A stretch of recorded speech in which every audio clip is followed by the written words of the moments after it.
Iya, jadi begini Mbak Irna, para pemirsa di rumah. Jadi saya juga ingin memberikan sedikit ya sharing ya mengenai meningitis ini. Meningitis ini adalah suatu peradangan yang mengenai selaput otak ya. Oke. Selaput otak itu adalah suatu selaput tipis ya yang membungkus otak kita.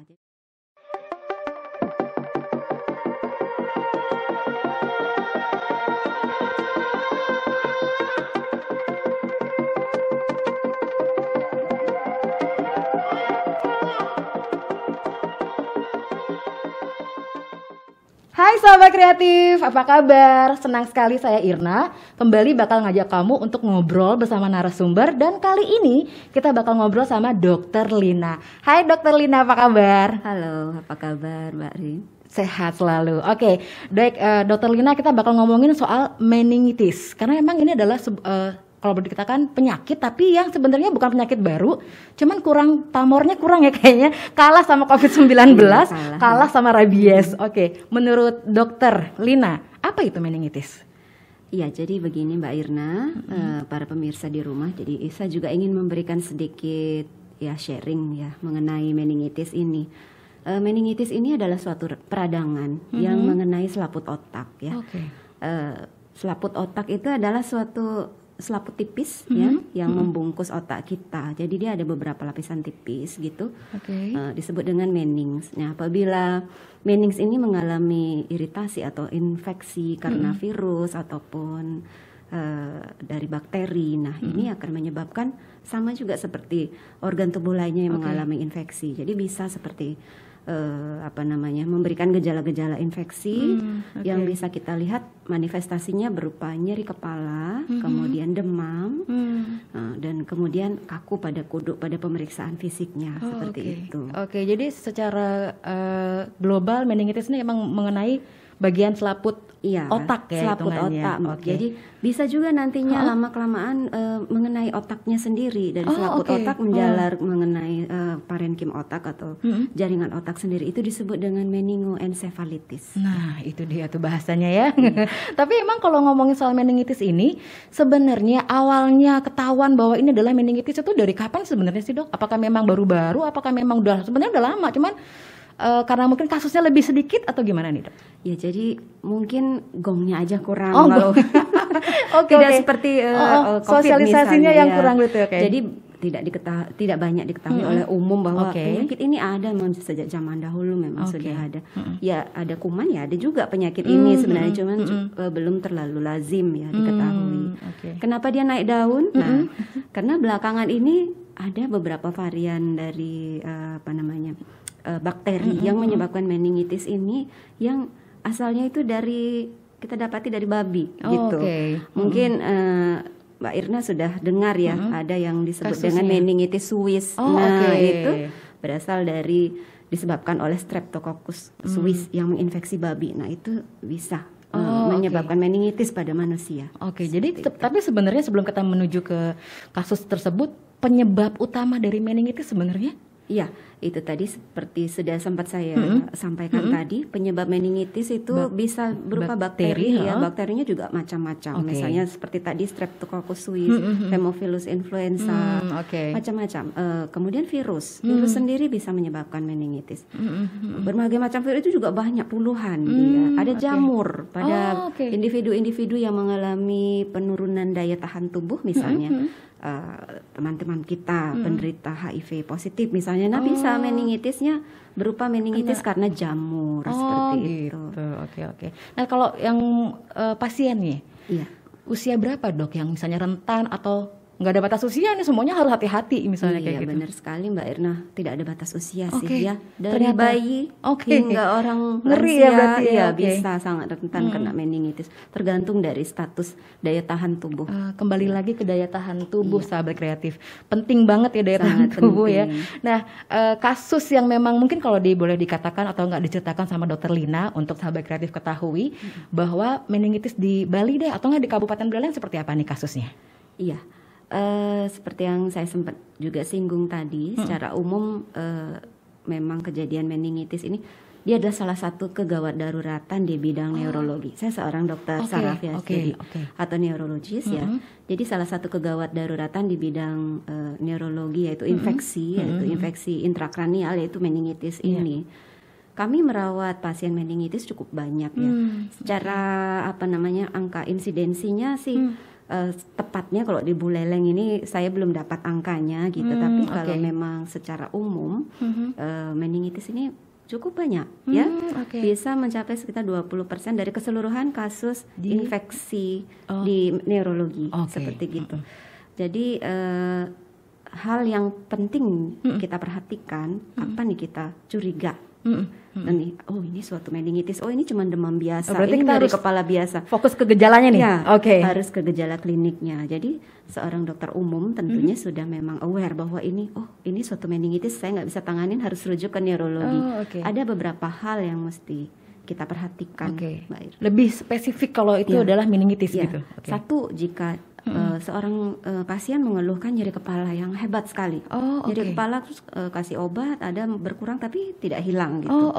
Kemudian disertai dengan demam tentu saja. Tetap demam ya dok ya. Kalau untuk infeksi virus apalagi itu demamnya tinggi sekali. Kalau infeksi bakteri ya demam. Pokoknya pasien mengalami demam beberapa hari disertai nyeri kepala, muntah kadang-kadang ya.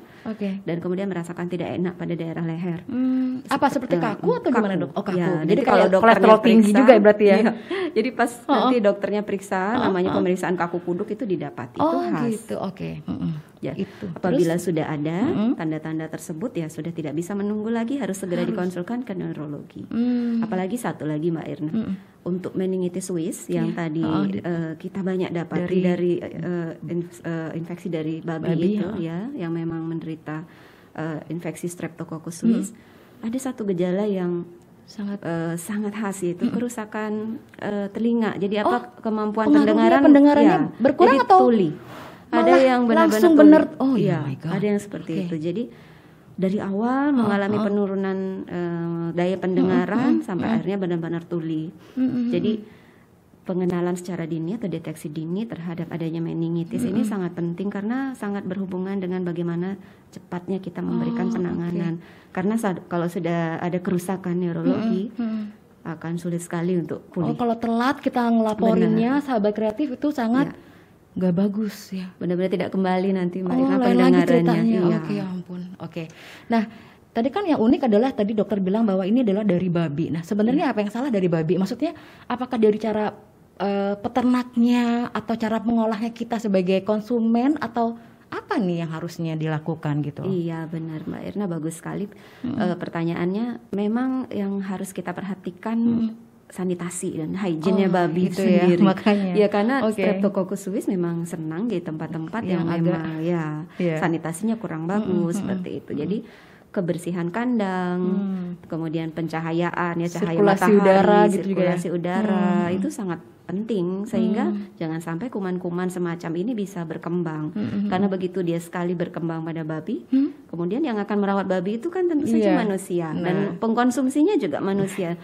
Maka akan sangat gampang tertular apabila kita juga sebagai manusia atau yang merawat babi tersebut ada luka misalnya pada saat kita merawat atau luka pun itu bisa menular lewat luka. Padahal tadinya kita udah melalui dikonsumsi lain lagi. Konsumsi yang tidak benar caranya beda lagi. Itu bisa juga seperti gitu. Misalnya kita kan di Bali nih ada lawar ya. Ini yang sempat juga kasusnya lumayan menghebohkan sahabat kreatif ya. Seperti contohnya bahwa memang kita pernah baca juga, pernah tahu juga ada seseorang yang mengkonsumsi lawar dan ternyata terkontaminasi dan akhirnya terkena meningitis bahkan fatal sehingga menyebabkan meninggal kematian, juga bisa.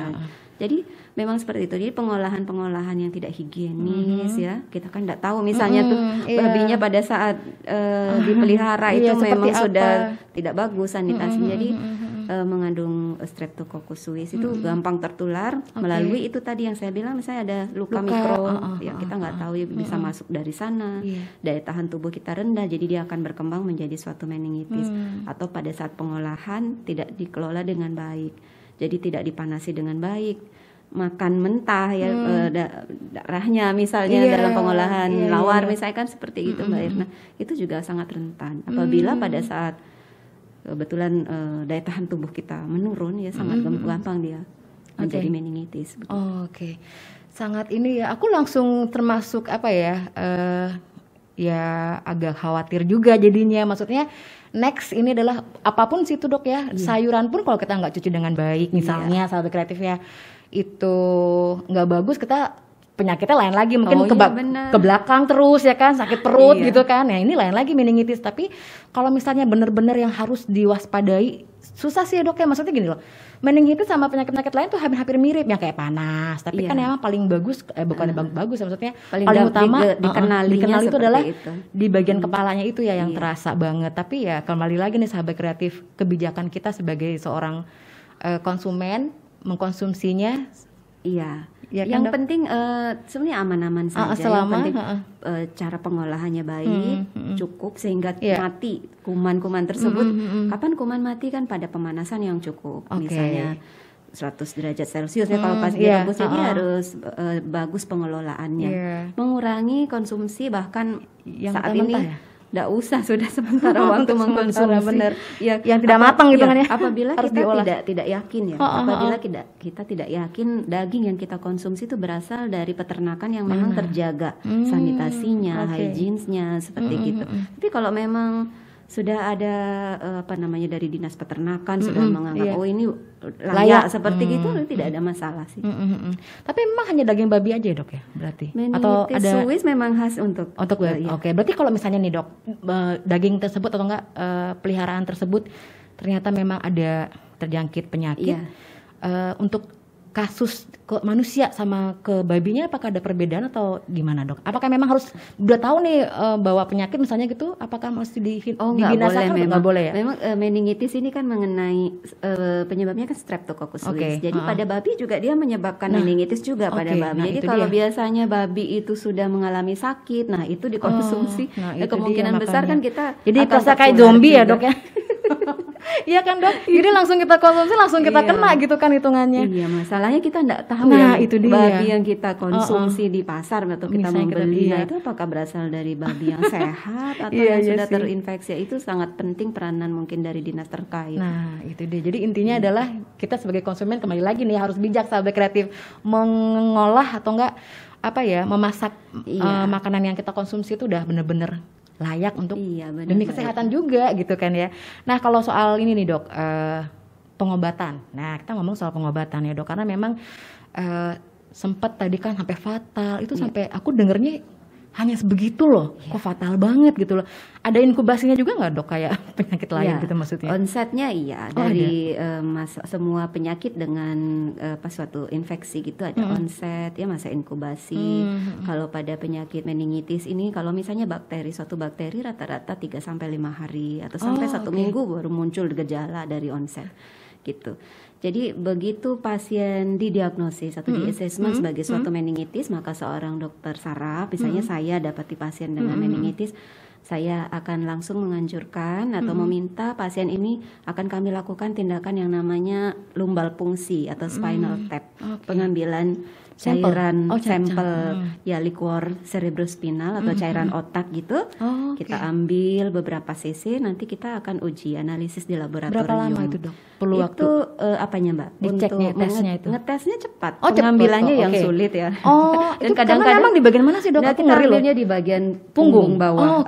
Pasiennya ditidurkan miring. Kayak mau SC ya? Iya seperti SC ya benar. Iya ngalamin soalnya dok. Sama Mbak. Jadi curhat nih. Jadi kita masukkan jarum khusus memang untuk spinal tap. Kemudian dikeluarkan beberapa tetes. Kemudian kita cek di laboratorium. Dari gambaran liquor cerebrospinalnya itu kita akan bisa mengarahkan ini ke arah bakteri, ini ke arah virus, atau ini ke jamur. Kemudian penata laksanaannya tentu saja disesuaikan dengan penyebabnya tadi. Jadi gitu. Jadi emang step-stepnya lumayan ya dok ya? Ya lumayan juga bikin orang tuh takut gitu. Padahal kalau setelah dijelaskan kemudian manfaatnya apa, efek sampingnya apa, biasanya sih pasien akan bersedia. Ngerti ya? Tapi kan kadang-kadang pemikiran orang beda nih hitungannya, apalagi misalnya ya lumayan lah ya agak kolot misalnya cuman makan babi doang apa sih gitu. Ini kan udah zaman tradisi zaman dulu nih udah kayak gini biasa. Mungkin emang zaman dulu sama zaman sekarang beda ya Dok. Kita bisa ngomong ya. Iya.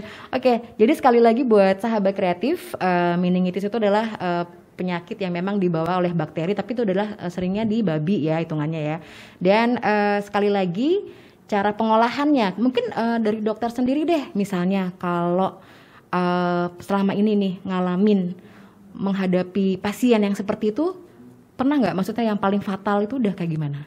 Dari yang ringan sampai yang fatal. Kalau yang ringan saja ya seperti itu tadi, nyeri aman kepala. Ya. Maksudnya yang pasiennya aman maksudnya. Aman, akhirnya bagus pulang dengan kondisi tanpa ada gejala tapi sisa. Tapi harus stay gitu. lagi nggak atau memang harus? Nah, biasanya kita kalau merawat suatu meningitis yang disebabkan oleh Streptococcus suis atau bakteri lain, kita berikan antibiotik sekitar 14 hari. Wow, nah itu pertanyaannya bagus nih. Antibiotik, karena nggak semua orang cocok sama antibiotik Dok. Nah menghadapi pasien yang mungkin alergi sama antibiotik gimana kita Dok? lakukan tes sebelum kita lagi melakukan pemberian antibiotik. Biasanya kita lakukan skin test dulu. Jadi kalau pasien memang tidak cocok dengan jenis antibiotik yang kita minta ini, maka kita coba antibiotik lain setelah memang ada kita tes lain. dulu. Ya, ada alternatif lain. Dan penanganan pemberian antibiotik pada kasus-kasus meningitis ini, nah itu dia kadang-kadang masyarakat tidak paham.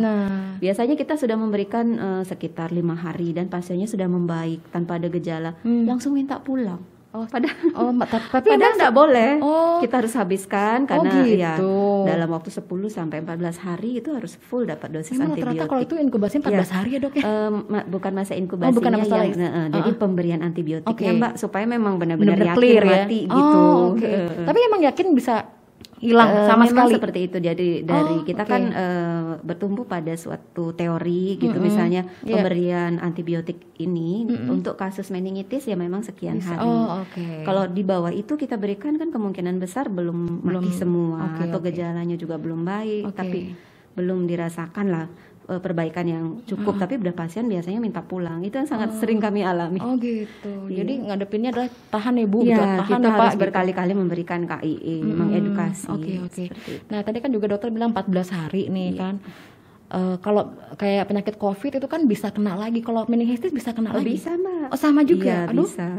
Kecuali pada beberapa kasus tertentu, misalnya ke kondisi-kondisi teman kita muslim lakukan haji ya. Biasanya ada beberapa negara yang mengharuskan peserta hajinya harus diberikan vaksin. Vaksin untuk mencegah meningitis juga ada. Ada. Aku baru tahu nih malah sekarang. Bisa ada itu Mbak. Untuk mencegah beberapa bakteri yang nantinya akan bisa menyebabkan meningitis. Tapi selain meningitis dari Swiss tadi itu meningitis Swiss, meningitis dari yang disebabkan oleh Streptococcus suis, banyak penyebab lainnya banyak. Seperti apa Dok? Sebelum kita banyak Neisseria meningitidis namanya itu bakteri dan ada macam-macam, ada jamur juga tapi yang saat ini yang paling sering dan menghebohkan yang ini. Karena memang nggak sangka-sangka ya, karena memang kalau ngomongin soal lawar memang dari zaman dahulu kala kan baheula sampai sekarang ya itu makanan yang memang udah terbiasa dikonsumsi di Pulau Bali itu hitungannya kan ya. Nah sekarang adalah selain tadi pengobatan, mungkin ada yang ingin sampaikan oleh Dokter Lina dari meningitis ini yang sebenarnya harus diketahui oleh sahabat kreatif apa nih? Iya. Jadi untuk closing statement nih Mbak ya, yang memang penting sekali diketahui oleh masyarakat bahwa kasus-kasus meningitis itu seringkali terlambat karena masyarakat kadang telat untuk membawa ke dokter gitu. Paling terlambat ya pengalaman yang paling itu misalnya berapa hari? Biasanya sudah ada ketulian baru atau sudah penurunan kesadaran baru dibawa. Nah, itu parah berarti parah. Ya. Jadi harus waspada. Harus waspada. Jadi kita begitu ada riwayat misalnya beberapa hari lalu makan lawar di kondangan gitu, terus tiba-tiba kita ada nyeri kepala luar biasa, kemudian kita demam, itu sudah tidak menunggu kemana lagi, harus ke UGD agar mendapatkan pemeriksaan yang tepat. Seperti itu saja dokter? Itu sudah cukup. Jadi harus waspada kapan kamu terakhir pokoknya intinya adalah intinya adalah kamu harus tahu bahwa kapan nih kamu sadar bahwa aku nih kemarin makan apa ya gitu kan. Jadi kamu harus tahu sebelum terjadinya ketulian tersebut ya Dok ya. Iya, jangan sampai ada ketulian. Nah, itu dia. Ya. Waspada sebelum terlambat hitungannya ya. Karena ketuliannya nggak balik, Mbak. Oh iya, itu dia. Sedih banget ya, mohon maaf. Tapi mohon maaf, mudah-mudahan sih nggak terjadi ya sama kita semua ya, Dok ya. Oke, Dokter Lina, terima kasih untuk kesempatannya kali ini. Sama-sama, Mbak Irna. Dan pastinya mengedukasi untuk sahabat kreatif semuanya. Mudah-mudahan bermanfaat. Pastinya manfaat, Dokter. Karena memang ini adalah penyakit yang bukan baru, tapi mungkin sekali lagi tadi bilang dokter adalah gongnya belum nih, gitu kan ya. Oke, jadi buat sahabat kreatif, sekali lagi terima kasih untuk perhatiannya, dan lain kali kita ketemu lagi. Yang pasti salam sehat untuk semuanya. Saya Irna dan saya Dokter Lina. Kasih ucap terima kasih, sampai jumpa. Bye. Jumpa.